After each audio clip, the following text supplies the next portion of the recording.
basically the spring king. You've been through a lot, from the AAF to the XFL to the UFL, but you've really started to find your stride with the Renegades. What can you contribute that to? Coaching and the players. When you have a coaching staff that believes in you, players that believe in you, and when you have great playmakers and great offensive line and the whole team, it makes it a lot easier. And especially being year 3 with the scheme, as a quarterback, especially the type of player I am, the scheme is everything. Being able to know an offense and execute at the highest of its potential. Coach Long gives me a lot of freedom, and he does a great job calling plays, and that, I attribute to them. I want to follow up. You're right there in the hunt for the UFL Player of the Year. Got 1 game left. Jordan and him play tomorrow. Bryce has been out, so it puts you right there. Are we going to see you really go out and find your new target, your new favorite target over there? I hope so. Yeah, I hope so. That's the plan. Accolades are cool, but that's not what it's for, right? At the end of the day, you show up every day trying to get better, and every game just improve just a little bit. And the last 3 weeks, we've kind of as an offense kind of started putting up points and started getting our stride. So hopefully we finish the season strong, and yeah, hopefully throw this guy a couple more touchdowns next week. Yes, thank you so much. And I'll start with Tyler first. And I asked Coach, basically, you've been the standout player this year. Would he recommend you going to the next level of the NFL? What are your thoughts about this season so far and your performance? This season so far has been up and down.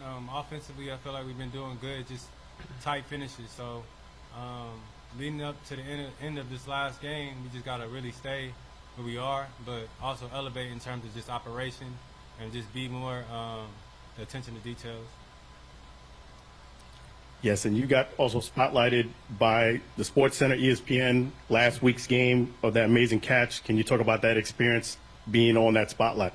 It was great. I mean, I'm not going to say I'm used to it, but I'm used to just the media itself. Being at USC, we had a lot of training and going in and out of just possibilities of that, being on stage and being in that light, and how to handle it. So, I mean, I feel like I handled it pretty great.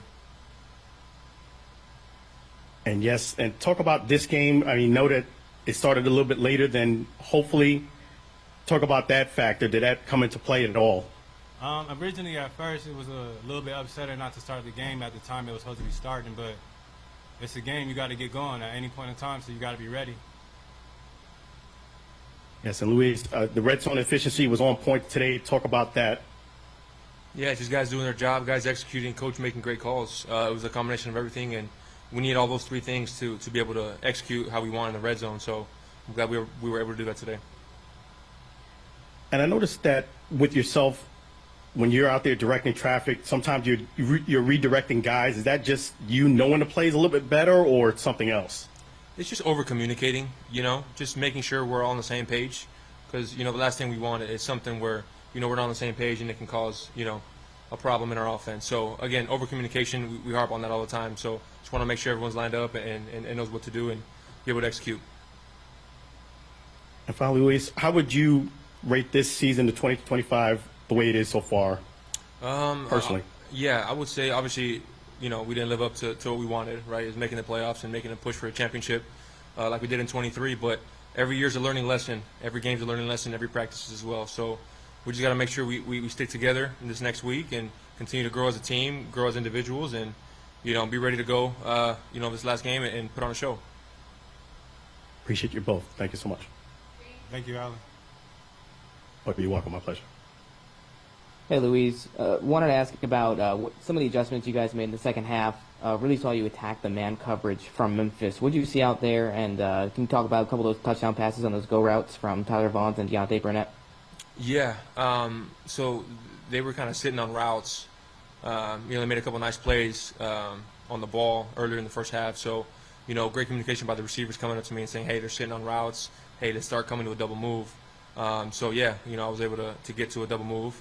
The first one on TV, and then the last one, Coach made a great call on that third down. He just called it, and we were able to execute.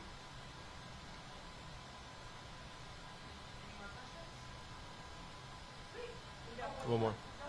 Tyler, I don't know if you realize, but after today's game, you jumped into the top conversation of top 2 receivers in the league to be receiver of the year. Let's go. You've really turned it on over the last couple of weeks with the connection with Louise. What do you contribute that to? Just plays that we've been calling throughout the week is similar to the plays that we're calling in the game. The formations and stuff that we have is just really set up for everybody to win. So it can be anybody's day, any given day. It just happened to be my day. Appreciate it. Thank you.